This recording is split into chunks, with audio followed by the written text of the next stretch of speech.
Graham Hayes! I've been waiting for Graham Hayes, but I had yet to meet you. Thank you so much for joining us.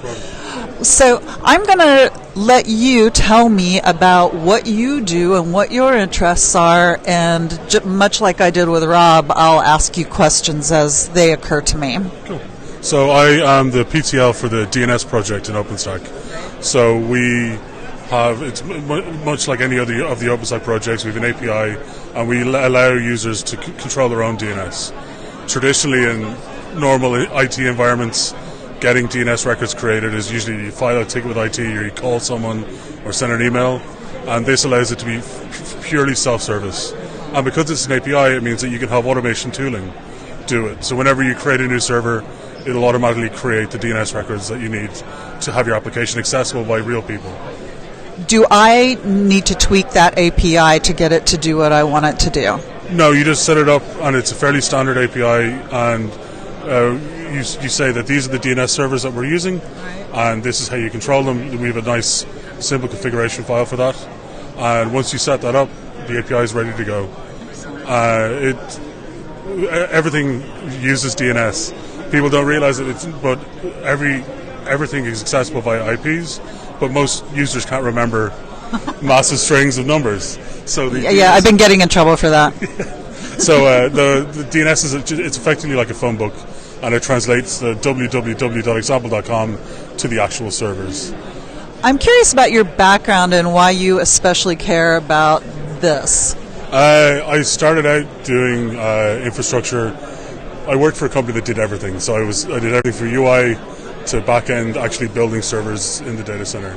And as my career progressed, I was working with one of my friends, and he started this project, and I started collaborating with him on it. And then I got more and more involved in the project and started working on it full-time. That's excellent. Yeah. And you do work at Verizon. I do. And I'm curious if this plays into your life at Verizon, or if this is totally your open source passion. No, it's fully part of my job in Verizon. They are very kind to let me work the majority of my time upstream on the open source world. But we're aiming to use it within Verizon as well, because they have the same issues that all the ITs have, that the users want to be able to control this, but they don't want to.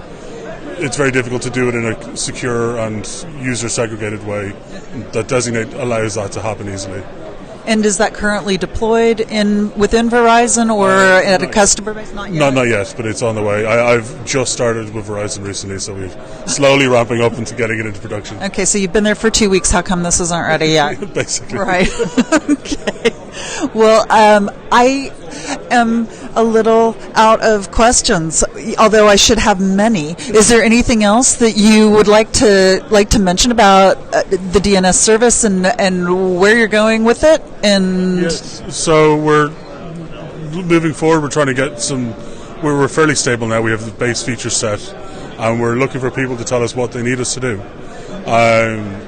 There's a couple of big features we can do.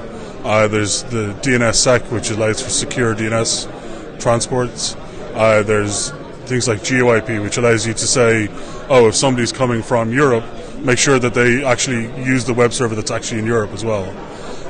So there's all these sort of features that are available, and we could look at doing, but we don't know what the priority should be. So we're looking for feedback from people. So specifically, what types of people would be the types of folks who would be giving you that kind of feedback?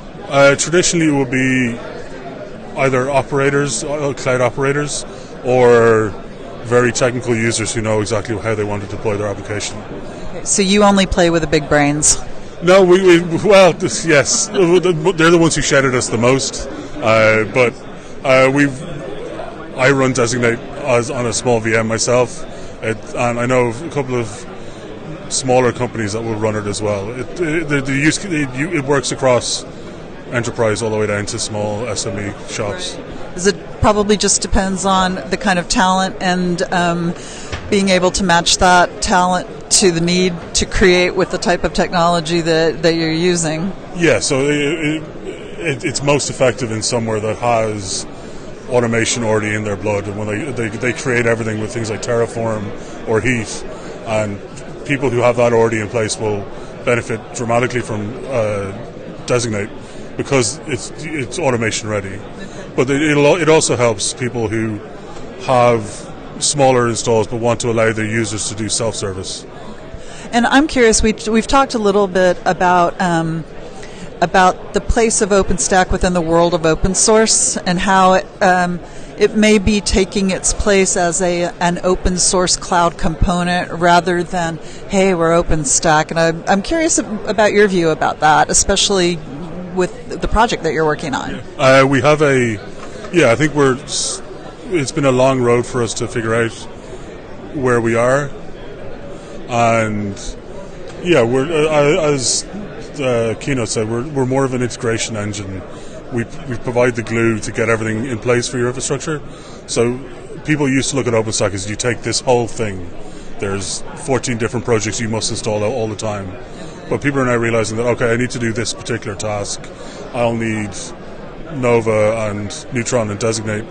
And that's it. I don't need to deploy the rest. And also providing a base for other open source infrastructure services, things like the integration with Kubernetes and any of the other large infrastructure tooling. I think we're providing a really good way to glue it all together and make it easy for users to deal with.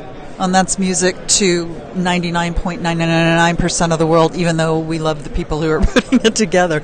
We do have a couple of questions. First, we do have something from comment, Graham Hayes rocks. So, yeah, you rock, Graham. Thanks. Was that Stephen? Yeah, of course. And then, and he wants to know, does OpenStack support IPv6 now? Yes, Designate supported it for a while now, and Neutron has dramatically improved its support for IPv6, so you can have servers running IPv6 natively quite easily now. Well, and I remember when that version 6 was sort of everyone's nightmare, and they didn't ignore it, but they sometimes pretended it wasn't there. Oh, for a very long time, there's still a lot of people who are ignoring the fact that it exists. Yeah. But, the more we can make it easy to use, the sooner it'll be updated, and the uptake will start coming up. And what key features are coming next?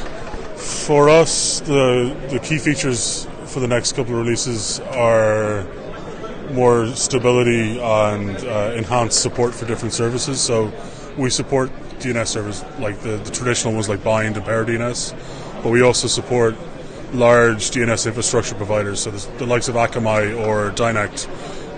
We also support using Designate as a front-end API for them as well.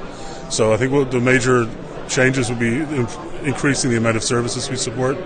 We're also in the middle of paying down technical debt, so we've decided to reduce the complexity in our code base, so it's easier for people to use and not having to worry about different features that aren't actually in use anymore.